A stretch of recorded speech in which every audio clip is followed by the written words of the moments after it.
संतोष और रजनी अपने दो बच्चों के साथ रामपुर में रहते थे। रजनी बहुत दिनों से माता वैष्णो देवी के यहाँ जाने की प्रार्थना माता से लगाए बैठी थी, लेकिन किसी न किसी कारणवश उनका माता वैष्णो के यहाँ जाना नहीं हो पा रहा था। एक दिन संतोष रजनी से आकर कहता है कि मुझे छुट्टी भी मिल गई है और वैष्णो देवी माता के यहाँ जाने की टिकट भी कंफर्म हो गई। रजनी की खुशी का तो ठिकाना ही नहीं रहता। जय माता दी कहते हुए वह पागल ही हो जाती है और बच्चों से कहने लगती है, बच्चों, हम देवी माँ वैष्णो के चलेंगे। वाह माँ, हम माता के जाएंगे। क्या माता पर्वतों पर रहती है? हाँ बच्चों, माँ पर्वतों पर रहती है, एक गुफा के अंदर। ये माँ, हम भी चलेंगे, बहुत मजा आएगा। हाँ बच्चों, चलो तुम अब जल्दी से खाना खा के सो जाओ। मैं यात्रा के लिए मठरी और पपड़ी बना लेती हूँ। ठीक है माँ। सुनिए, आप भी खाना खा लीजिए। ठीक है। वह सोचती है, हम कितने दिनों से माता की जाने की तैयारी कर रहे थे और आखिर अब वो दिन आ भी गया। रजनी जाने की तैयारी करने लगती है और माता के नाम से किसी जरूरतमंद को देने के लिए एक साड़ी भी खरीद लेती है। वहीं स्वर्ग में बैठी महालक्ष्मी, महासरस्वती, महादुर्गा माँ आपस में बात करती हैं। क्या बात है देवी, आप बहुत प्रसन्न हो रही हैं। कहीं अपने भक्तों की परीक्षा लेने की तो नहीं सोच रही। तीनों देवियां एक बुढ़िया का रूप धारण कर लेती हैं और धरती लोक पर आ जाती है। आखिर रविवार के दिन रजनी, संतोष, मैना और सुहास चारों वैष्णो देवी माता के दर्शन के लिए घर से निकल पड़ते हैं। चलो बच्चों, जल्दी करो। जी पिताजी, चलिए, जल्दी चलिए, जल्दी चलिए। संतोष रजनी टेम्पो करके रेलवे स्टेशन पर पहुंचते हैं। संतोष रजनी प्लेटफॉर्म पर पहुंचकर अपनी ट्रेन कटरा एक्सप्रेस में बैठ जाते हैं। ट्रेन सीटी बजा देती है और चलने लगती है। जय माता दी, जय माता दी। बच्चों, कहीं भी बाहर मत जाना, यहीं बैठो। ठीक है माँ। रात के 9 बजते ही सब अपनी अपनी सीट पर लेट जाते हैं। सभी को नींद आ जाती। तभी माता वैष्णो, जिन्होंने बुढ़िया का रूप धारण किया था, वह ट्रेन में प्रकट होती हैं। बेटा देखो, उठो। हाँ माँ जी, क्या हुआ? माता वैष्णो देवी के जाना है। अच्छा माँ जी। क्या ये ट्रेन वहीं जाएगी? हाँ जाएगी तो, पर आप? ठीक है, मेरी तबीयत थोड़ी ठीक नहीं, जरा लेटने दो।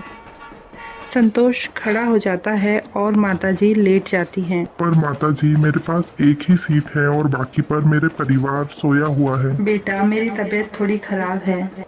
संतोष और रजनी बैठ जाते हैं और बुढ़िया सोती रहती है।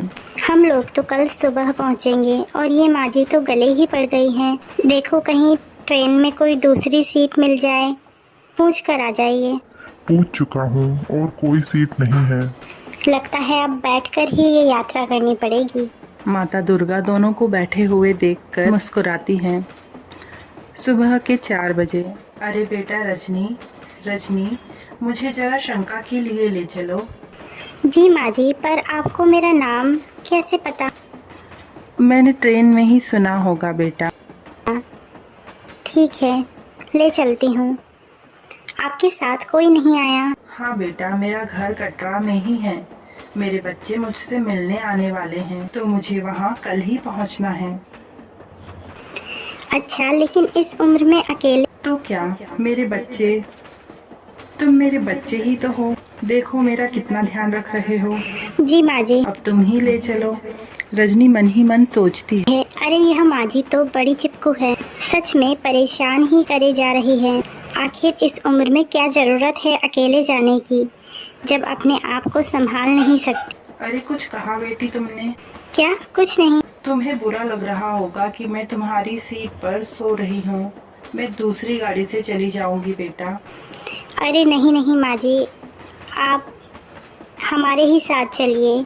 शायद आपकी मदद कोई और करेगा भी नहीं, आप हमारे ही साथ चल लीजिए। ट्रेन स्टेशन पर रुकती है।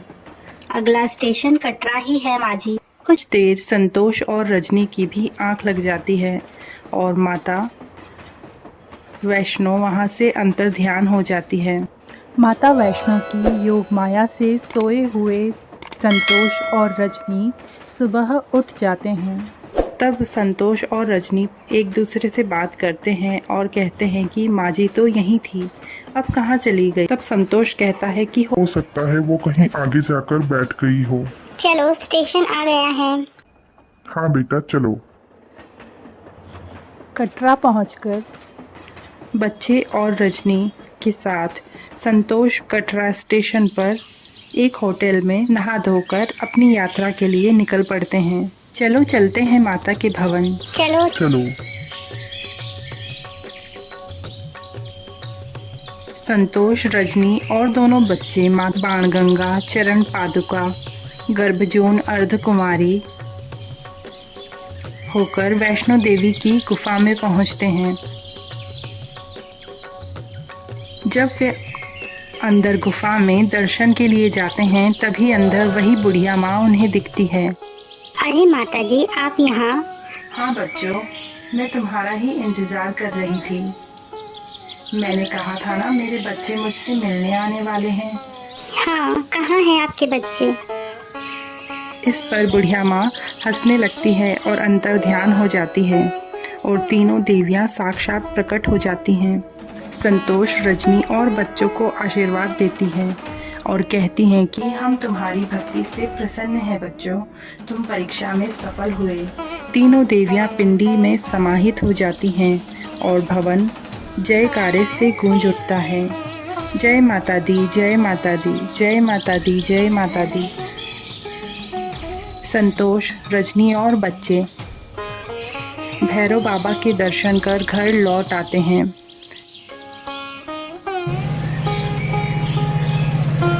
अगली 9वीं तिथि को 9 कन्या और एक बालक को भोजन कराकर माता वैष्णो देवी का प्रसाद सब में बांटते हैं और इस तरह कन्या पूजन से संतोष के परिवार की वैष्णो देवी यात्रा पूर्ण हो जाती है।